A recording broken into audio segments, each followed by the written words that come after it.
We're not sitting still at C&W. In 2021, we introduced our first OTC robotic welding cell, affectionately named after our former leader, Daryl Beakley.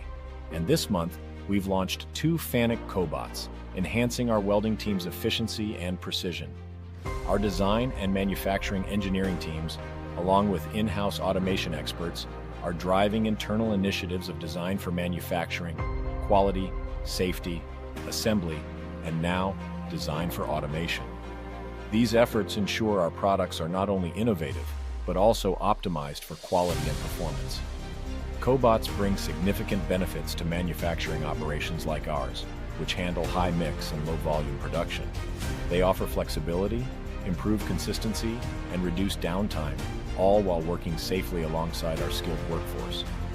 For our customers, this commitment translates into reliable, high-quality products that meet their needs efficiently.